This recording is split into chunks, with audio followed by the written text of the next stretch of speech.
Brian, can you tell me about the most challenging times or moments in your life? Well, it's a tough question. It's such a big question. I'm 64 years of age now. And probably two challenges that were work-related. One when we lost the playoff final when I was manager at Reading in 2011. 89,000 people at Wembley. Expectation was we were going to win the game, going to be a Premier League manager. The team were going to be Premier League. The game's worth about 100 odd million pounds. And we lost the game 4-2. And it took me a long time, years, to get over the result. I just felt like I'd let so many people down, all the fans, family, etc. I couldn't get over the line. And I remember drinking for 3 months continuously, day by day, every day, just to try and dampen that feeling. What was the feeling? Oh, I was just a feeling of absolute, bit of shame and guilt, and that feeling of I just couldn't do it and I wasn't good enough, didn't belong, all of those feelings really. And that would be one of my traumas, I would say, in my work life. And then if you're talking about a second one, the weirdest thing ever, the following year, we get promotion to the Premier League. Everything you want. Win the league. Everything allegedly that I want.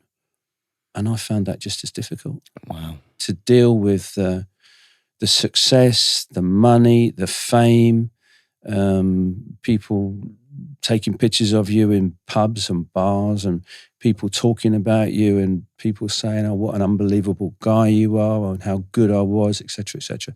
And I struggled to deal with that. Really struggled to deal with that. In fact, that might have been harder. Right.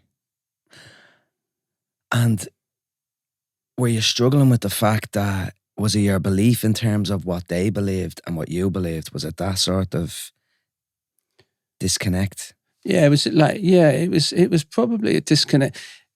See, for me, everything for me was a fix outside of myself. From a very early age, I tried to fix myself with stuff.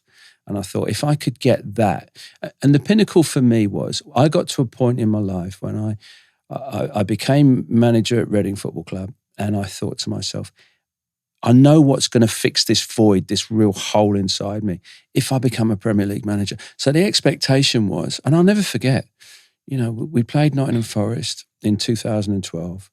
We win the game against Nottingham Forest. The team are promoted. I woke up the next morning and I thought, is that it? I don't feel any different. It was just the strangest thing.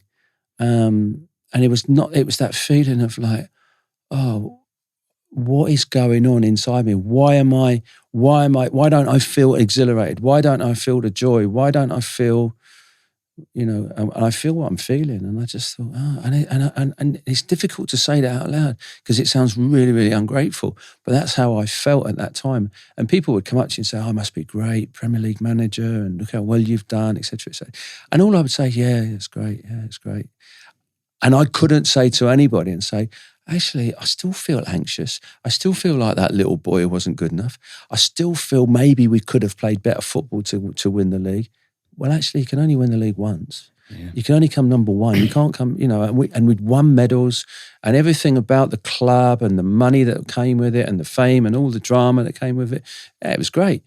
But for me, I was still living in this population of one in my own head.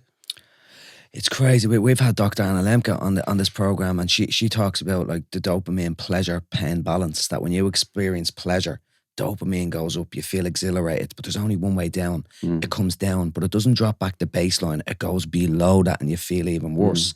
So you reached the pinnacle of football, pretty much the pinnacle of football, got to the top, and then there was only one way down. And I remember you often spoke to me, Brian, about like you were shaking hands with Alex Ferguson, Arsene Wenger, like living the dream, but you never